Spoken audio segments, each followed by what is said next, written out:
हर हर महादेव, हर हर महादेव, हर हर महादेव। काशी विश्वनाथ भगवान देवादिदेव महादेव भगवान शिव, जिनकी पुनीत पावन शिव महापुराण की कथा संपूर्ण विश्व के कल्याण हेतु बाबा देवादिदेव महादेव की कृपा से, उनकी करुणा से, उनकी उदारता से आप और हम सभी को श्रवण करने का सौभाग्य प्राप्त हुआ है। बड़े भाग्यशाली हैं सभी श्रोता भाई बहन जो इस पवित्र पावन पितृपक्ष में, श्राद्ध पक्ष में भगवान देवादिदेव महादेव की पवित्र पावन शिव महापुराण की कथा का लाभ ले रहे हैं। नांदगांव महाराष्ट्र की ये पवित्र भूमि, जिस भूमि पर भगवान देवादिदेव महादेव, भगवान शिव, त्रिकालदर्शी, कैलाशी, अविनाशी भगवान शंकर इस पुनीत पावन पवित्र कथा का लाभ दे रहे हैं और आप और हम सब मिलकर भगवान की कथा का लाभ ले रहे हैं। कथा के मुख्य यजमान माननीय आमदार सुहास अण्णा जी कांदे एवं उनकी धर्मपत्नी सो अंजुमताई सुहास जी कांदे, मनमाड़ रोड पर हो रही ये पवित्र पावन कथा पितृपक्ष में एक बल प्रदान करती है। पितृपक्ष में आप और हमको एक बल देती है। कहते हैं भगवान शंकर, त्रिकालदर्शी, कैलाशी, अविनाशी भगवान शिव जितने भी संसार के लोग हैं, मानव शरीर में जन्म लेने वाला प्रत्येक मनुष्य जब भगवान देवादिदेव महादेव को जल समर्पित करता है, भगवान शंकर को जब जल अर्पित करता, समर्पित करता, तो स्वयं जैसे ही हम भगवान शिव को मंदिर में जाकर, शिवालय में जाकर जल समर्पित करते हैं, वैसे ही हमारे जल समर्पित करते ही जल का एक अंश, जल का एक भाग भगवान शिव हमारे पूर्वजों को दे देते हैं, और हमारे पूर्वजों को जैसे ही जल का भाग मिलता है तो वो तृप्त हो जाते हैं और पितृदोष से मुक्त हो जाते हैं, पितृदोष से मुक्त। शिव जी को चढ़ाया गया जल, भगवान शंकर को समर्पित किया गया जल, भगवान देवादिदेव महादेव को समर्पित किया गया एक लोटा जल। अरे आवाज नहीं जा रही है बीच में, आवाज। भगवान शंकर को समर्पित किया गया एक लोटा जल, भगवान शिव को समर्पित किया गया एक लोटा जल। जब हम एक भाव के साथ में, एक विश्वास के साथ में, एक भरोसे के साथ में समर्पित करने के लिए जाते हैं, कहते हैं कि जितने कदम चलकर हम शिव महापुराण की कथा में जा रहे हैं, जितने कदम चलकर हम भगवान शंकर के शिवालय में जा रहे हैं, जितने कदम चलकर हम शिव मंदिर की ओर जा रहे हैं, हमारे पूर्वज, हमारे पितर, जितने कदम चलकर हम शिवालय तक जा रहे हैं, जितने कदम चलकर हम शिव मंदिर तक जा रहे हैं, हमारे पूर्वज पितृपक्ष में उतने कदम चलकर हमें आशीर्वाद देने के लिए हमारे दरवाजे तक आते हैं।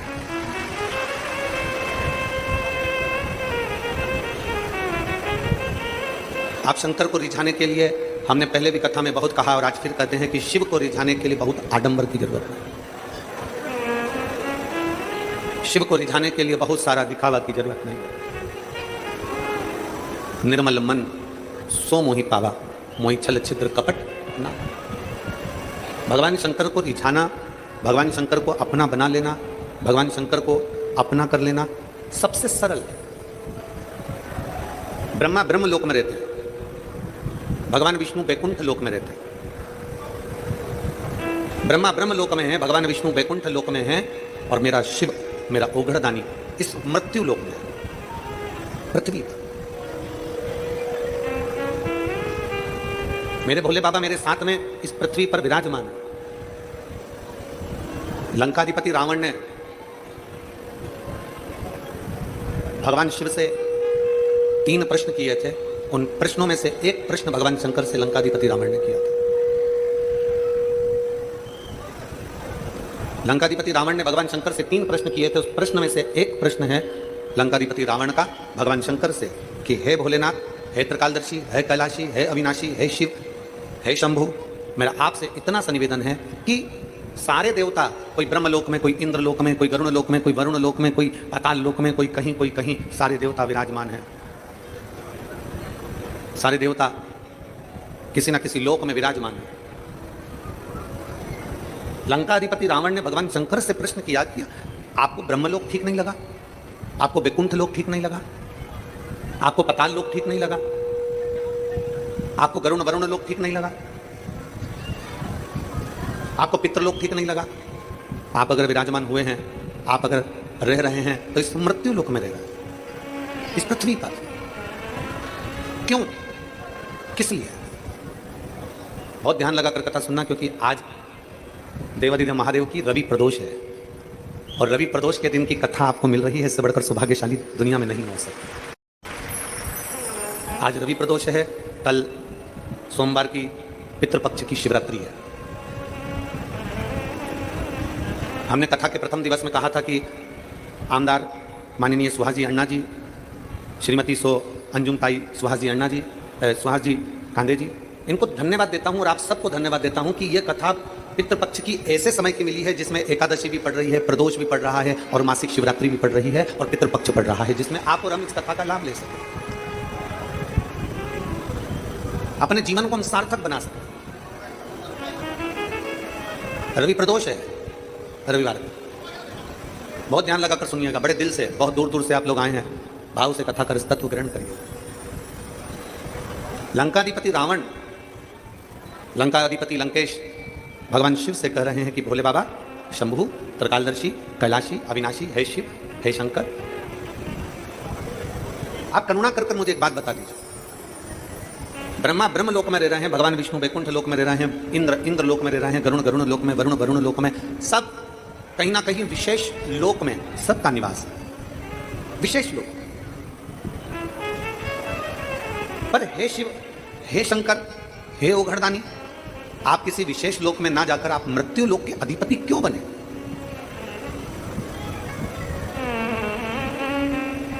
आप इस मृत्यु लोक में, इस संसार सागर के अधिपति क्यों बन गए? ब्रह्मा ब्रह्मलोक के स्वामी है, भगवान विष्णु वैकुंठ लोक के स्वामी है, और मेरे देवादिदेव महादेव मृत्यु लोक के स्वामी है, पृथ्वी के। आप इस मृत्यु लोक के स्वामी क्यों बने? आप इस मृत्यु लोक के अधिपति क्यों बने? उसका कारण क्या? लंकाधिपति रावण को देखकर मेरे शंकर भगवान थोड़ा सा मुस्कुराए। किसी भी प्रश्न का उत्तर जब दिया जाए तो चेहरे पर स्माइल होना चाहिए। किसी भी प्रश्न का जब उत्तर दिया जाए तो तुम्हारे चेहरे पर मुस्कुराहट होना चाहिए। और संसार में जरा उल्टा है, पत्नी अगर कोई प्रश्न कर लेती है तो पति स्माइल देकर नहीं, गाली देकर उत्तर देता है।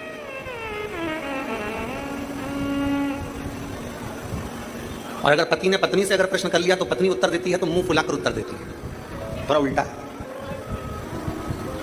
पर शिव महापुराण की कथा करिए कि जब भी प्रश्न का उत्तर देने का समय आए, लंकाधिपति रावण ने भगवान शंकर से जब प्रश्न करा तो देवादिदेव महादेव भगवान शिव ने प्रसन्नता में उत्तर दिया। प्रसन्नता में उत्तर दिया, प्रसन्न होकर उत्तर दिया। कोई प्रश्न करे और प्रश्न करने में आप उत्तर मिल रहा है, आपको उत्तर दिया जा रहा है, वो उत्तर में आपके चेहरे की प्रसन्नता, आपके चेहरे की स्माइल हो, आपके चेहरे पर खुशी हो। और जब कोई प्रश्न का उत्तर केवल मुस्कुरा कर अगर दे दिया जाता है तो आधे से ज्यादा उत्तर तो चेहरे की मुस्कुराहट पर ही निर्भर कर जाता है। प्रसन्न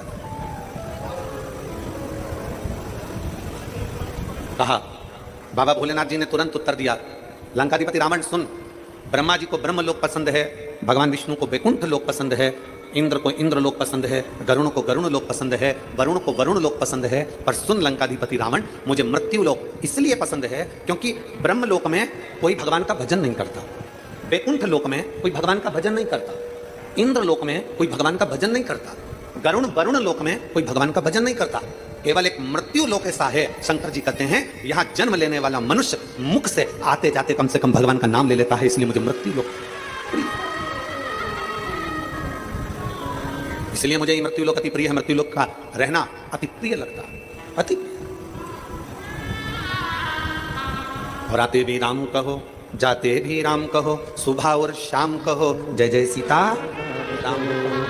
मृत्यु लोक भगवान शंकर को इसलिए प्रिय है क्योंकि मृत्यु लोक में मनुष्य कभी थक कर भी,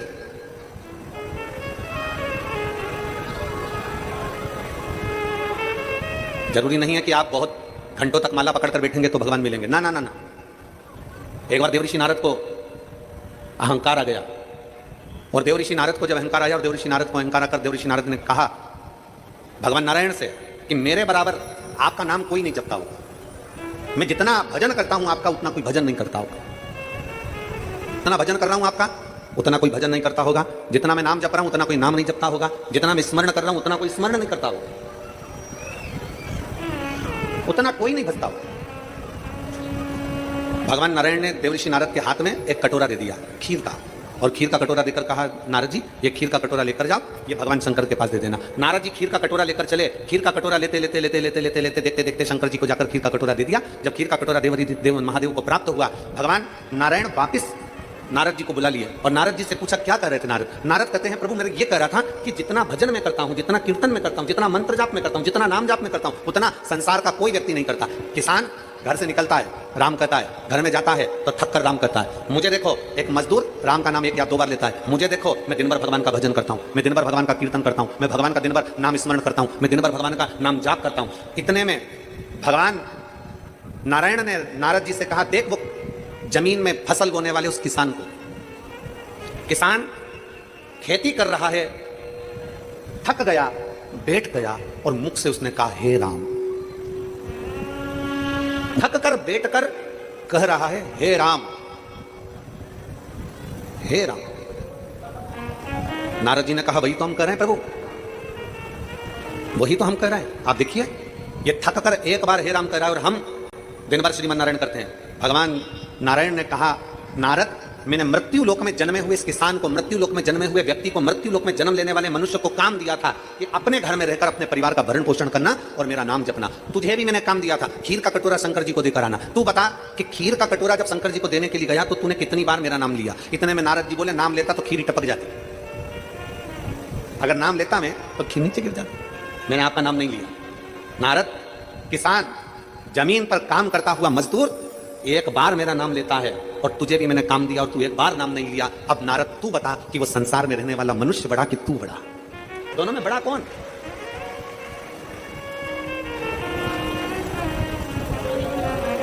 संसार में रहने वाला वो मानव बड़ा है कि तू बड़ा है? देव ऋषि नारद ने हाथ जोड़कर कहा कि एक काम मुझे मिला था और एक काम संसार के लोगों को मिला था। संसार के लोगों ने काम करते करते करते करते भगवान का नाम लिया है, संसार के लोगों ने काम करते करते भगवत नाम लिया है। मतलब शास्त्र कहता है कि देवर्षि नारद से भी बड़े एक संसार में रहने वाला साधारण सा मनुष्य है।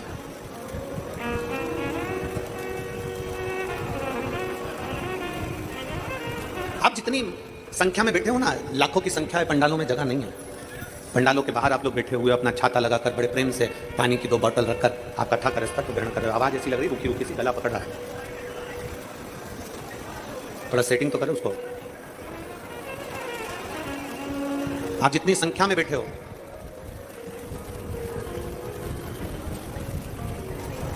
परमात्मा का नाम जिस भाव से, जिस मन से, जिस भाव से, जिस दिल से, जिस चित्त से आप ले रहे हो, उसका फल परमात्मा देता जरूर। और मैंने तेरे ही भरोसे बाबा, तेरे ही भरोसे हवा बिच उड़ती जावांगी बाबा, डोर हत्तो छड़ी ना मैं कटी जावांगी। भोले मैं तेरी कदम, शंभू मैं तेरी कदम, हवा बिच उड़ती जावांगी बाबा, डोर हत्तो छड़ी ना मैं कटी जावांगी। भोले मैं तेरी कदम, शंभो मैं तेरी कदम। से जिस वृत्ति से हम शिव को रिझाते हैं, शिव हमें उस भाव से मिल जाते हैं, शंकर हमें उस भाव से मिल जाते हैं। रावण, लंकाधिपति लंकेश, सुन, ब्रह्मलोक से बड़ा मृत्यु लोक है।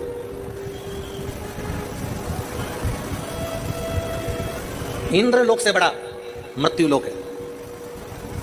गरुण और वरुण लोक से बड़ा मृत्यु लोक है। बैकुंठ लोक में भी अगर तुलना करी जाए तो बैकुंठ लोक से भी बड़ा मृत्यु लोक है। अब आप लोग कहेंगे गुरुजी बैकुंठ लोक से बड़ा मृत्यु लोक कैसे हो गया? बैकुंठ लोक से बड़ा मृत्यु लोक कैसे हो गया?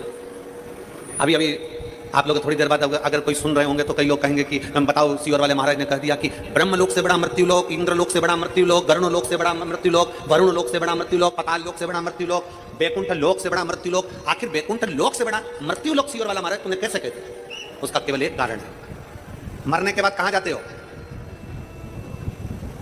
प्राण छूटने के बाद कहां जाओगे? या तो नरक जाओगे या फिर कहां जाओगे? बैकुंठ। या तो नरक जाओगे या बैकुंठ। या तो आप नरक जा रहे हो या बैकुंठ जा रहे हो। पर शिव महापुराण की कथा कहती है, भगवान देवादित्य महादेव का चरित्र कहता है, भगवान शंकर की कथा कहती है, मरने के बाद व्यक्ति या तो बैकुंठ जाएगा या नरक जाएगा। नरक का भोग भोगेगा, वापिस पृथ्वी पर आएगा। बैकुंठ का सुख भोगेगा, वापिस पृथ्वी पर आएगा। पर शिव महापुराण की कथा कहती है कि ब्रह्म लोक से भी श्रेष्ठ मृत्यु लोक है, बैकुंठ लोक से भी श्रेष्ठ मृत्यु लोक है। उसका कारण केवल इतना है कि अगर सही मनुष्य सच्चे मन से इस मृत्यु लोक में जन्म लेने के बाद अगर भगवान शंकर की भक्ति कर ले तो फिर ना वो नरक जाता है ना बैकुंठ जाता है, वो शंकर में समाहित हो जाता है, फिर उसका कोई जन्म नहीं होता। उसका कोई जन्म नहीं होता, वो ना जन्मेगा ना मरेगा, ना उसका जन्म होगा ना मृत्यु होगी। इस जन्म और मृत्यु के प्रपंच से वो छूट जाएगा। मरने के बाद व्यक्ति कहां जा रहा है? बैकुंठ जा रहा है। मरने के बाद व्यक्ति कहां जा रहा है? नरक जा रहा है। अब नरक में भोग भोगेगा, फिर पृथ्वी पर आएगा।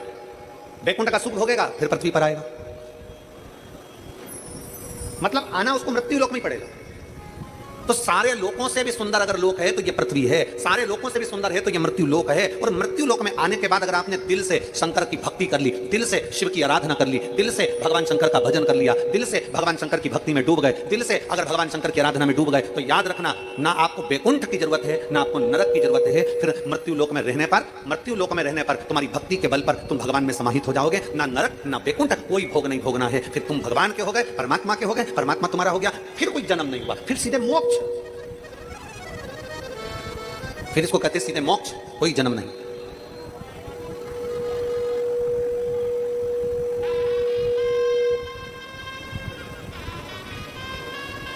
कोई जन्म नहीं है।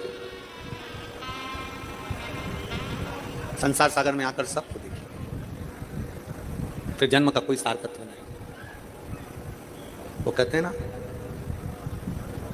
हम तेरी दुनिया में आकर खो गए, हम तेरी दुनिया में आकर खो गए, कर ना पाए हरि भजन और सो गए, कर ना पाए हरि भजन और सो गए। हम तेरी दुनिया में आकर खो गए, हम तेरी दुनिया में आकर खो गए, कर ना पाए हरि भजन और सो गए, कर ना पाए हरि भजन और सो गए। मृत्यु लोक में आने के बाद हमें गलत व्यवहार से दूर हो, गलत चीजों से दूर हो जाना। किसके हृदय में, क्या चित्त में आपका समर्पण? शंकर को क्या चाहिए? व्यक्ति का समर्पण। आप एक लोटा जल लेकर शिव के मंदिर जा रहे हो, क्या कर रहे हो? समर्पण। आप सत्संग में आए हो, शिव महापुराण की कथा को श्रवण करने के लिए आए हो, क्या करने आए हो? समर्पण। समर्पण श्रेष्ठ है तो परमात्मा मिलने में देरी नहीं करता। शिव के मंदिर में अगर एक लोटा जल लेकर जा रहे हो तो यह मानकर चलना कि आपका समर्पण श्रेष्ठ है। शिव के मंदिर में आप पहुंच रहे हो, भगवान शंकर को एक लोटा जल समर्पित कर रहे हो, तो ये मानकर चलिए कि आपका समर्पण श्रेष्ठ है। शंकर को चाहिए क्या? चलो हम आपसे पूछे, यहां पर मेरी जीजियां बैठी हैं, जितनी मेरी जीजियां बैठी हैं आप उत्तर देना कि आपकी सास को आपसे चाहिए क्या? चलो जल्दी बोलो, उत्तर दो। तुम्हारी सास को तुमसे साड़ी चाहिए क्या? जम के बोलो। तुम्हारी सास को तुमसे पायल, बिछुड़ी, चूड़ा, करधनी, तगड़ी, हार, बेंदा, नथनी कुछ चाहिए क्या? जम के बोलो। आवाज तो आने दो, बोलो। नहीं। तुम्हारी सास को तुमसे चाहिए क्या? तुम भोजन टाइम पर दो मत दो, तुम सास को चाय दो मत दो, तुम सास को कपड़ा दो मत दो, तुम सास को जेवर दो मत दो, पर सास को हर बहू से चाहिए क्या? केवल जब मेरी बहू मुझसे बोले तो मीठी वाणी में बोले, आदर के शब्द बोले, सम्मान के शब्द बोले, सत्कार के शब्द बोले, बस इससे ज्यादा मुझे कुछ नहीं चाहिए।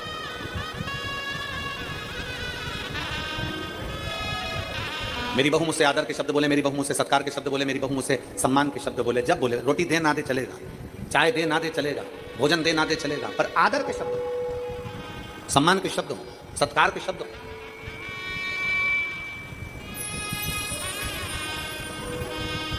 सबसे ज्यादा आदर सम्मान कहीं सीखने को मिलता है तो शंकर का एक रूप है, शिव का एक अंश है, श्री हनुमान जी महाराज। हनुमान जी से सीखना चाहिए कि आदर किसको कहते हैं, हनुमान जी से सीखना चाहिए कि सत्कार किसको कहते हैं, हनुमान जी से सीखना चाहिए कि सम्मान किसको कहते हैं।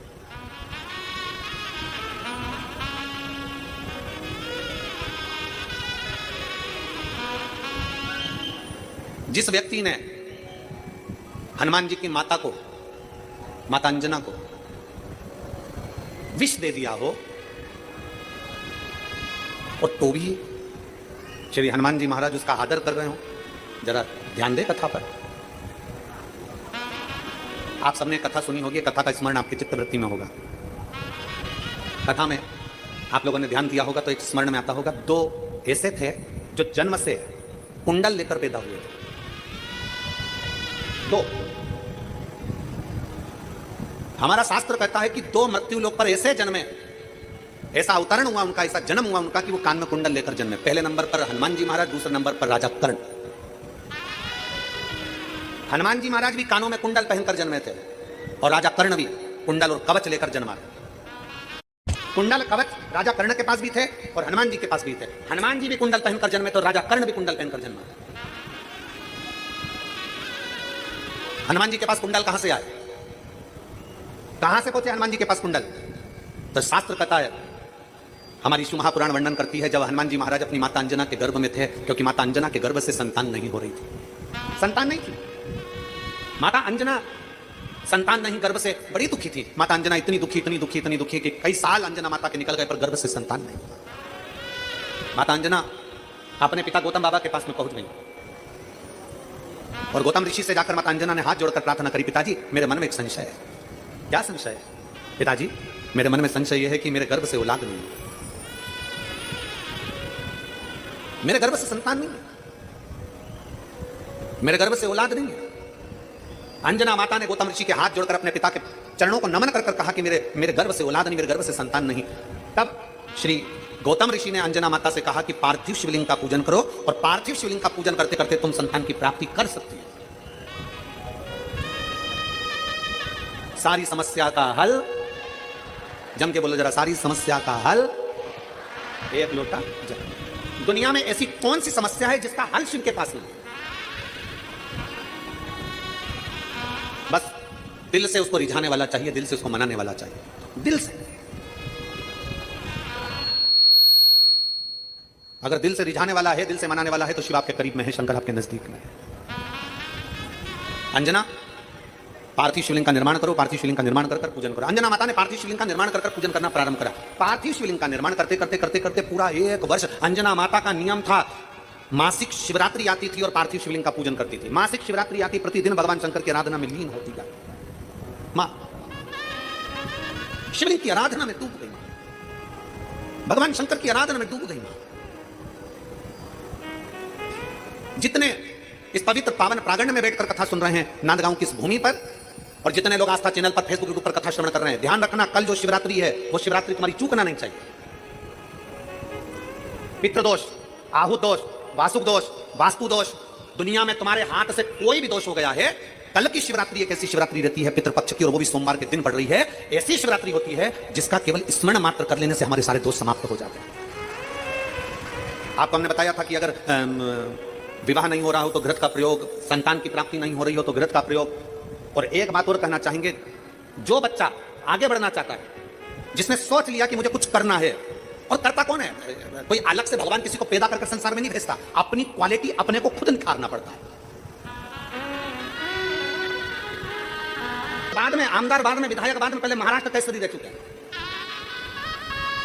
अपने भीतर की क्वालिटी को अपन को स्वयं निखारना है। संसार में कोई व्यक्ति, हम आपसे पूछते हैं, मेरी जीजियां बैठी ईमानदारी से बोलना, तुम अपने कमरे में कचरे का डब्बा रखती हो क्या? बोलो, जम के बोलो। तुम अपने घर कमरे के अंदर अटाला रखती हो क्या? तुम अपने कमरे के अंदर कबाड़ा रखती हो क्या? टूटा फूटा सामान रखती हो क्या? जो कुर्सी टूट गई, कोई प्लास्टिक की बाल्टी टूट गई, कोई कचरे का डब्बा टूट गया, तुम्हारे कमरे में संभाल के रखती हो क्या? बोलते जाओ जल्दी जल्दी। रखती हो? तुम्हारे कमरे में तुम फटे टूटे बेकार सामान रखते हो, फूटे बर्तन रखते हो, बेकार सामान रखते हो, कोई कपड़े बेकार हो गए उनको संभाल के रखते हो। दुनिया में कोई माँ ऐसी नहीं है, कोई स्त्री ऐसी नहीं है, कोई पुरुष ऐसा नहीं है जो अपने कमरे में बेकार सामान रखेगा। अपने कमरे में हम सब अच्छा सामान रखते हैं। उसी तरह मेरे शंकर का ये पूरी पृथ्वी उसका कमरा है। मेरा शंकर भगवान पृथ्वी पर जन्म उसी को देता है जिसमें क्वालिटी होती है। अटाले को और कबाड़े को मेरा शंकर नहीं रखता। मेरा शिव अटाले को और कबाड़े को नहीं रखता। मेरा शंकर तो अपने प्रेमवश जिसमें क्वालिटी है, ऐसा कोई संसार में नहीं जन्मा। बच्चा चाहे ब्राह्मण हो, क्षत्रिय हो, वैश्य हो, शूद्र हो, दुनिया के लोगों ने भेद कर दिया कि ये ब्राह्मण, ये क्षत्रिय, ये वैश्य है, ये शूद्र है। ये भेद भगवान में नहीं है। भगवान जन्म देता है तो केवल एक इंसान बनाकर पैदा करता है, उसमें क्वालिटी देकर पैदा करता है। उस क्वालिटी को हमें निकालना होगा, उस क्वालिटी को हमें निखारना, अपने भीतर वो प्रकट करिए। अपने पितृपक्ष के अवसर पर नवयुवक बेटा बेटियों से निवेदन करूंगा, तुम में वो क्वालिटी है, अच्छी मेहनत करो, खूब पढ़ो, चौगनी मेहनत करो। और चौगनी मेहनत के साथ में कल जो शिवरात्रि है, उस शिवरात्रि पर एक दुर्वा, दूब जानते हो? बोलो तो जम के। दूब, एक दुर्वा बेलपत्री के ऊपर रखकर केवल घृत का छोटा सा भाग दुर्वा में लगाकर, एक उंगली उस दुर्वा में लगाकर अपने हृदय की कामना करकर, मेहनत चौगनी करना है, पढ़ाई चौगनी करना है, काम चौगना करना है। और दुर्वा और बेलपत्र अशोक सुंदरी वाली जगह पर जब रखें तो डंडी का मुख उत्तर की ओर हो और उसको अशोक सुंदरी वाली जगह पर रख दें। अगली यही पितृपक्ष की जब शिवरात्रि आए तो हमको लिख कर भेजना कि मेरे बाबा ने तुम्हारा हाथ पकड़कर तुमको ऊपर चढ़ाया कि नहीं चढ़ाया। मेरा शिव आगे बढ़ाया कि नहीं बढ़ाया? शंभु शंकर भूखड़दम त्रिकालदर्शी कैलाशी अविनाशी। और मैंने तेरे ही भरोसे बाबा, तेरे ही भरोसे हवा बिच उड़ती जावागी बाबा, डोर तो छड़ी में कटी जावागी। भोले मेरे तेरी कसम, शंभु मेरी तेरी कसम, हवा बिच उड़ती जावागी बाबा, डोर तो छड़ी में कटी जावागी।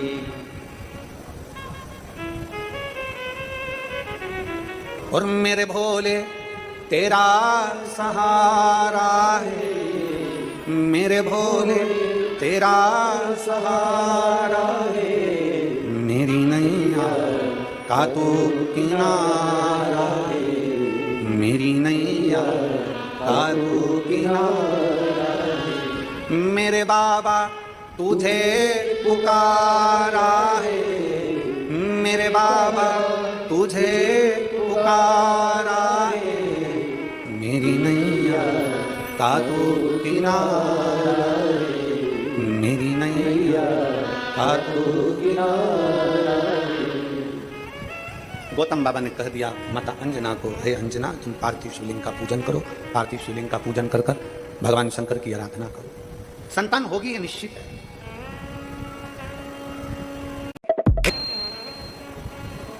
शिव की आराधना खाली नहीं जाती, संतान होगी ये निश्चित है।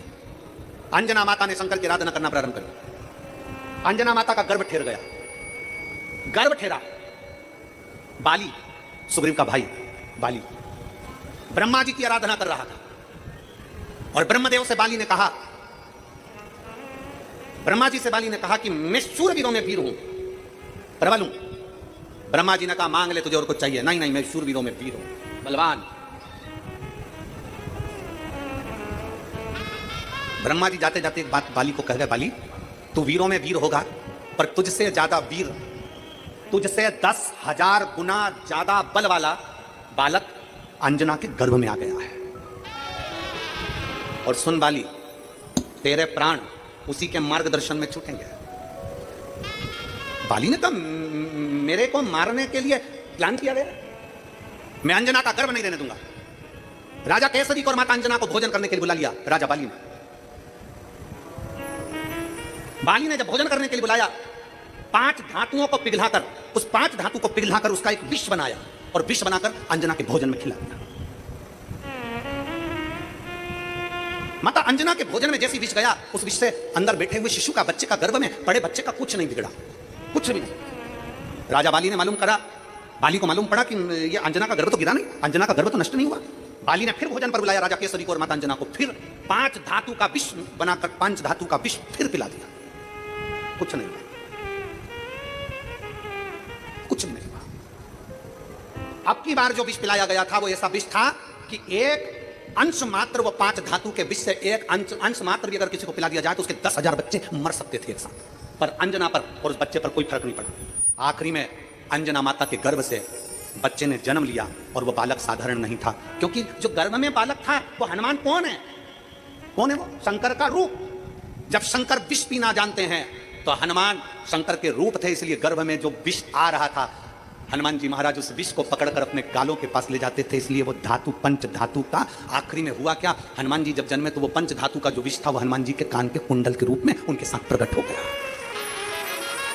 हनुमान चालीसा में एक लाइन आती है, आप सब बार बार हनुमान चालीसा पढ़ते होंगे। हनुमान चालीसा में एक लाइन आती है, कानन कुंडल कुंचित कैसा। हनुमान चालीसा में एक लाइन आती है, आप ही दोहराइए, वापिस बहुत दोहराइए, बोलो जम के जरा, कानन कुंडल कुंचित पैसा। कहां से आया वो कुंडल? साधारण था कुंडल। शंकर भगवान जब विष अपने कंठ पर धारण कर चलते हैं तो हनुमान जी विष जहर अपने कानों के कुंडल में धारण कर चलते हैं। और फिर निवेदन है, शिव महापुराण की कथा कहती है, अगर मेरा परमात्मा चाहता है कि तुम मृत्यु लोक में जन्म लो, मेरा परमात्मा चाहता है कि तुम आगे बढ़ो, मेरा परमात्मा चाहता है कि तेरा दुख कटेगा, तो दुनिया का कोई व्यक्ति तुम्हें रोक नहीं सकता। तुम उन्नति की सीढ़ी पर चढ़ोगे जरूर, आगे बढ़ोगे जरूर, जैसे हनुमान जी के साथ में हुआ, जैसे हनुमान जी के साथ।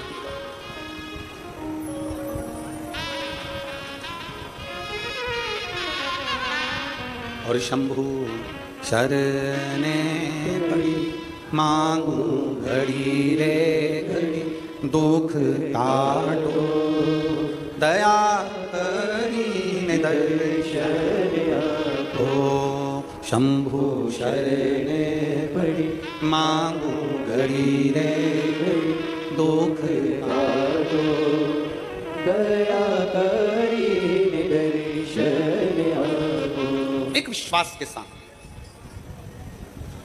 एक भरोसे के साथ, एक दृढ़ता के साथ आप शिव तत्व को प्राप्त करें, शिव तत्व को प्राप्त करें। दुनिया के लोग कहते हैं कि गुरुजी शंकर भगवान मृत्युलोक, शंकर भगवान मृत्युलोक के देवता। फिर निवेदन, रावण ने शंकर भगवान से कहा मृत्युलोक क्यों, पृथ्वी क्यों, ब्रह्मलोक क्यों नहीं, वैकुंठ लोक क्यों नहीं?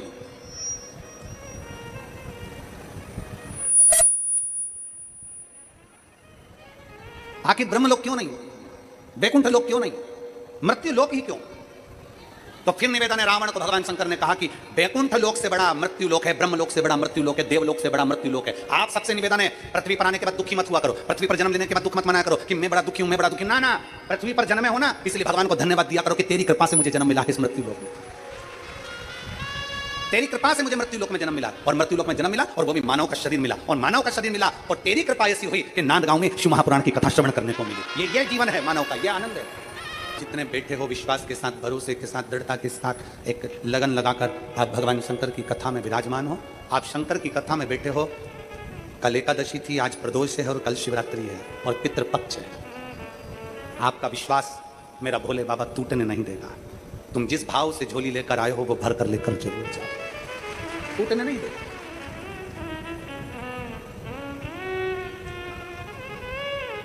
छूटेगा नहीं वो भरोसा, टूटेगा नहीं वो विश्वास। आप बस उस भरोसे को आश्रिता समर्पण शिव का रखिए। बाली हनुमान जी को गर्भ में ही समाप्त करने वाला था, अंजना के गर्भ को, पर मिटा नहीं पाया क्योंकि शिव तत्व उसमें था, शिव तत्व था।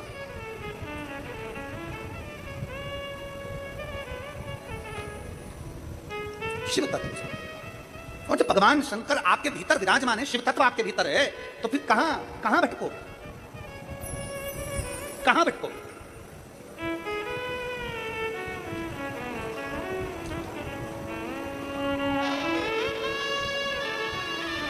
उसके आश्रित होकर चलिए। और शिवाय शिवाय शिवाय ओम नमः शिवाय से अपने मन की बात बड़े भाव के साथ बाबा से निवेदन कर प्रार्थना करें। आज रविवार का प्रदोष है, दिल से कही गई प्रार्थना शिव स्वीकार करें। जहाँ जगह मिले वहाँ बैठ जाओ और भाव से बाबा से प्रार्थना करें। मौका ना चुके, बाबा को भाव से कहिएगा, सब साथ में बोलिएगा।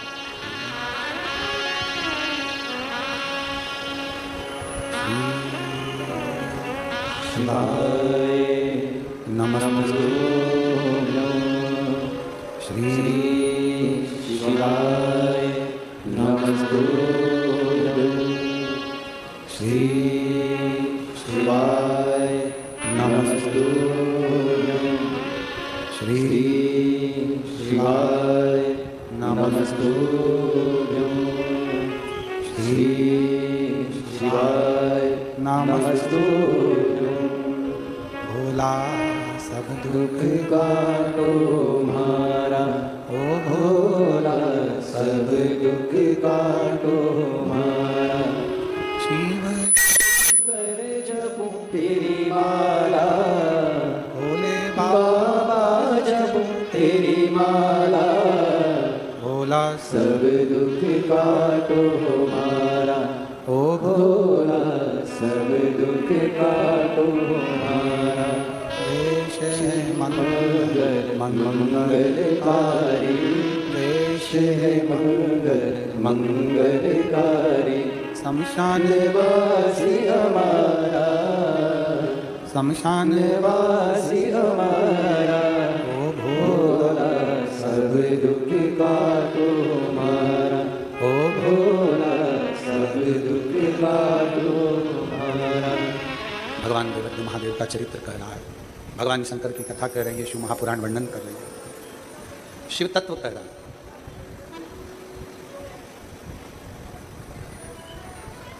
भगवान केवल विश्वास के बल पर मिलता है। कल कथा में माता पार्वती और भगवान शंकर के विवाह का अपन ने वर्णन किया। कितना तप माता पार्वती जी ने करा, इतनी साधना माता पार्वती जी ने करा। तब इतनी साधना करने के बाद उनका विश्वास, उनकी दृढ़ता, उनका भरोसा टूटा नहीं। इतनी तप साधना करने के बाद भी भरोसा छूटा नहीं। जब लगन लगी है, मन दृढ़ बन गया, विश्वास दृढ़ बन गया, तो शिव क्यों ना मिले।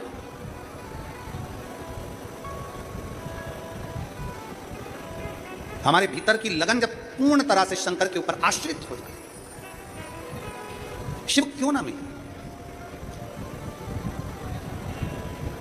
पार्वती जी ने भगवान शंकर की आराधना बाल्यावस्था से करी। जो अवस्था से, बाल्यावस्था से जो आराधना करना प्रारंभ करा, जो आराधना करना प्रारंभ करा, शिव पार्वती को जरूर मिले। भगवान शंकर पार्वती माता को मिले, और शंकर भगवान ने माता पार्वती को बहुत सी चीजें समझा दी। माता पार्वती जी को शंकर भगवान जब विवाह कर लेकर गए ना नंदी पर बिठाकर, तो सीधे कैलाश नहीं लेकर शमशान में नंदी को रोक दिया। शमशान में नंदी को रोकने का केवल एक कारण था भगवान शंकर का कि पार्वती एक श्रेष्ठ स्त्री, एक श्रेष्ठ नारी, एक श्रेष्ठ महिला, जंगल जैसे क्षेत्र को भी, जंगल के वन क्षेत्र को भी बैकुंठ बनाने की सामर्थ्यता रखती है। स्त्री में वो बल होता है, नारी में वो बल होता है। स्त्री में वो बल है, नारी में वो बल है कि वो जंगल को भी बैकुंठ बना सकती है। जंगल, मेरी जितनी जीजियां बैठी हैं, जितनी बेटियां बैठी हैं, जितने बेटे बैठे हैं, जितनी माताएं बैठी हैं, जितने मेरे जीजा बैठे हैं, जितने मेरे भाई बैठे हैं, शिव महापुराण की कथा कहती है अपने भीतर के बल को जब हम प्रबलता में प्रकट करते हैं तो हमारा बल हमारे शंकर के साथ सामने प्रकट होता है। समय आया, माता पार्वती जी के सम्मुख में ही भगवान शंकर के तेज पुंज से षडानंद कार्तिकेय का जन्म हुआ। षडानंद, जिन षडानंद कार्तिकेय ने तारकासुर का संहार किया। शिव महापुराण की कथा कहती है, भगवान शंकर का संवाद करता है, शिव तत्व कथा है। जिसके हृदय में, जिसके चित्त में, जिसकी वृत्ति में, जिसके मन में शंकर समाहित होते हैं, वो शिव धाम तक खींच कर आ जाते हैं।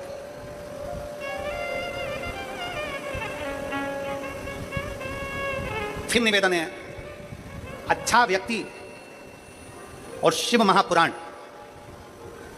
इतनी जल्दी समझ में नहीं आती। अच्छा व्यक्ति को समझने में भी टाइम लग जाता है और शिव महापुराण को समझने में भी टाइम लग जाता है। दोनों। अच्छा व्यक्ति भी समझ में इतनी जल्दी नहीं आता, पूरी जिंदगी निकल जाती है, बचपन चले गया, जवानी चली गया, धेड़ी चली गई, तब जाकर व्यक्ति अपना प्राण त्याग कर चले जाए, तब लोगों को समझ में आता है कोई व्यक्ति था जिसने अपना ये आनंद के साथ इस तत्व को हमको दिया। परिवार में माता पिता कुटुंब कबीला ये सब होता है, उसमें कोई व्यक्ति अच्छा है, उसको पहचानने में जिंदगी निकल जाती है। और शिव महापुराण की कथा समझना कठिन है, बहुत कठिन। हमने फिर निवेदन करेंगे, लंकाधिपति रावण ने भगवान शंकर के सामने प्रश्न कर कहा कि मृत्यु लोक आपने क्यों चुना। शंकर भगवान ने एक शब्द कहा कि इस मृत्यु लोक को चुनने का कारण केवल एक है कि यह मृत्यु लोक वैकुंठ से भी बड़ा है, ब्रह्मलोक से भी बड़ा है, इंद्रलोक से भी बड़ा है। उसका कारण यह है कि यह मृत्यु लोक में जन्म लेने वाला मनुष्य अगर श्रेष्ठता से भगवान शंकर को प्राप्त कर ले, भगवान की भक्ति कर ले, तो फिर इसका जन्म नहीं होता, जन्म और मृत्यु के प्रपंच से परे हो जाता है, जन्म और मृत्यु के प्रपंच से छूट जाता है।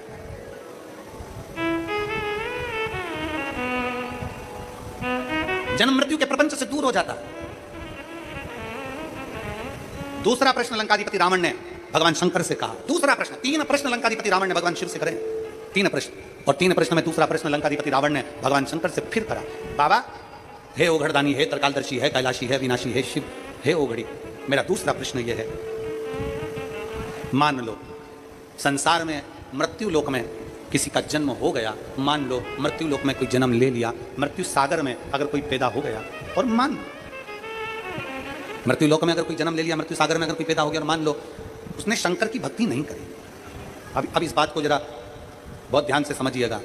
मृत्यु लोक में जन्म ले लिया, मृत्यु लोक में आ गया, रावण कह रहा है भगवान शंकर से कि व्यक्ति ने, मनुष्य ने मृत्यु लोक में जन्म ले लिया, मृत्यु लोक में आ गया, और मृत्यु लोक में आने के बाद मान लो उसने शिव भक्ति ना करी, उसने भगवान का भजन ना करा, उसने स्मरण ना करा,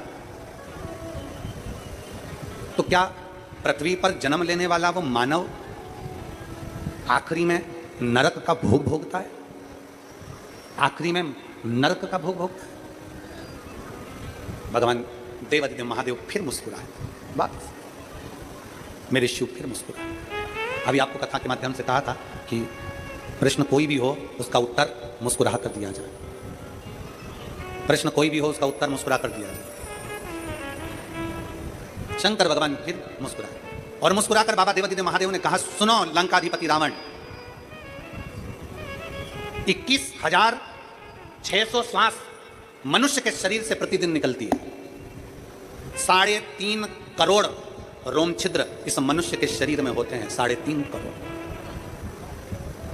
रावण, लंकाधिपति लंकेश, सुनो, 21,600 श्वास प्रतिदिन शरीर से निकल रही है और 3.5 करोड़ रोम छिद्र इस मानव के शरीर में है। 21,600 श्वास जब मनुष्य के शरीर से निकलती है तो सुनो लंकाधिपति रावण, जब मानव जन्म ले रहा था, मैंने अपना अर्धनारीश्वर स्वरूप का जब दर्शन दिया था ब्रह्मा जी के सामने, मैं अर्धनारीश्वर स्वरूप के दर्शन में जब सामने प्रकट हुआ था, ब्रह्मा जी ने जब मेरे अर्धनारीश्वर स्वरूप का दर्शन किया था, आधा पुरुष आधा स्त्री, आधा पुरुष आधा स्त्री का दर्शन जब ब्रह्मा जी ने किया था, तब ब्रह्मा जी के मन में भी एक संशय जागृत हो गया था।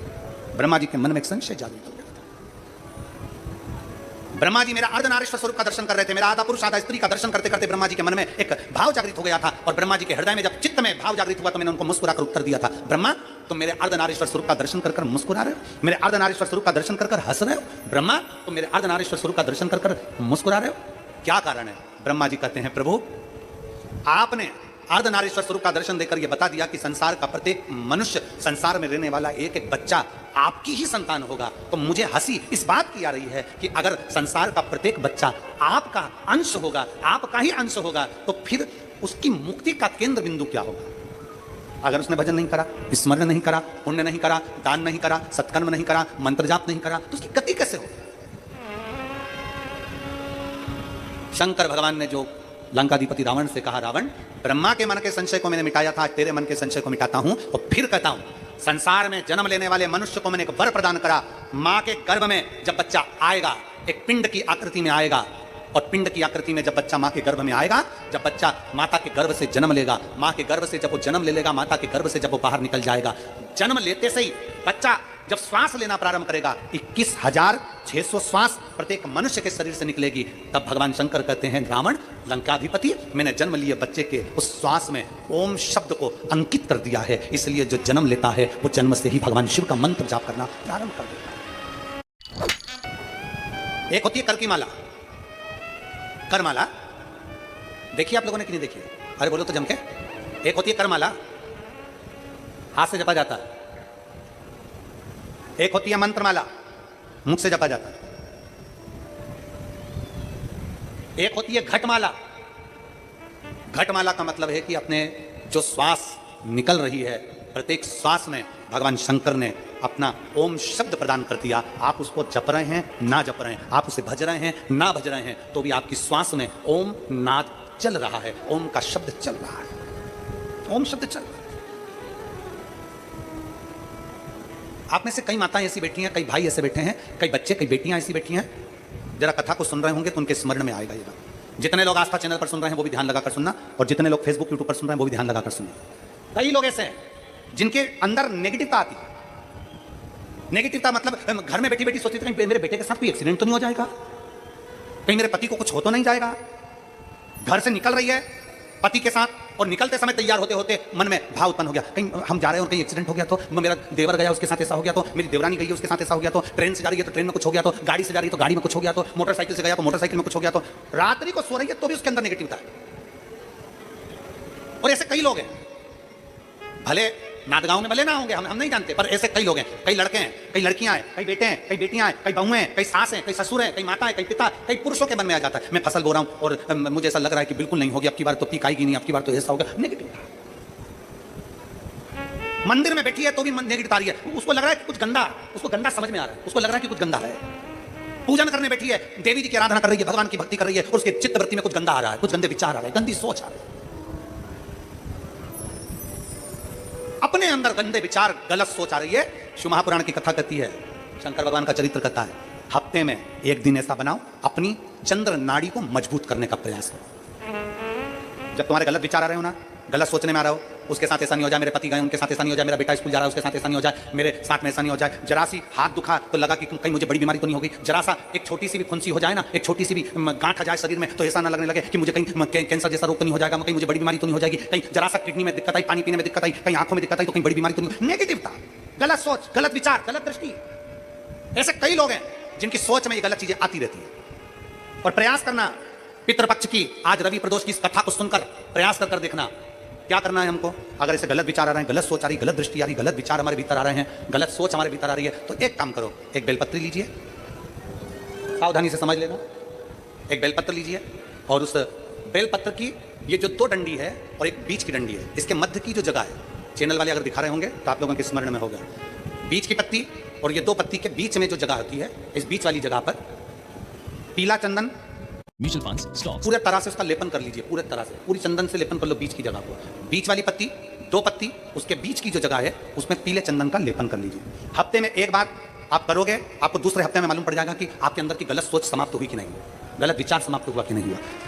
चंदन का लेपन करिए, उस चंदन के लेपन को कर किसी भी शिवालय में, अगर शंकर के मंदिर नहीं जा सकते तो अपने घर में जो शिवलिंग हो वहां उस शिवलिंग पर उस शिवलिंग पर आप उसको समर्पित कर दो, तुम्हारी मर्जी पड़े जैसी चढ़ा दो, बस शंकर के शिवलिंग पर चढ़ा दो। कुछ देर मंदिर में हो तो नंदी के पीछे, अगर मंदिर में हो तो नंदी के पीछे, और घर में हो तो किसी भी स्थान पर सुख आसन लगाकर, सुख आसन मतलब जैसे हम बैठे हैं पालकी लगाकर, दोनों सुख आसन मतलब आराम से बैठकर सुख आसन लगाकर, और अपनी सीधी साइड की नासिका को बंद करना है और उल्टी नासिका से श्वास लेना है। 1 से 1.5 मिनट तक श्वास लेना प्रारंभ करो।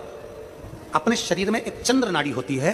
भगवान शंकर ने जब चंद्र की काया का रोग समाप्त करा था, भगवान शंकर ने जब चंद्र की काया का रोग समाप्त करा था तो चंद्र ने हाथ जोड़कर कहा था कि मेरी काया का रोग आपने समाप्त कर दिया महादेव, मेरे लिए आज्ञा करो, मैं क्या करूं। शंकर भगवान ने कहा चंद्रदेव तुम मेरे मस्तक पर धारण रहना और संसार के जितने भी मनुष्य हैं इन मनुष्य के अंदर चंद्र नाड़ी में तुम विराजमान रहना।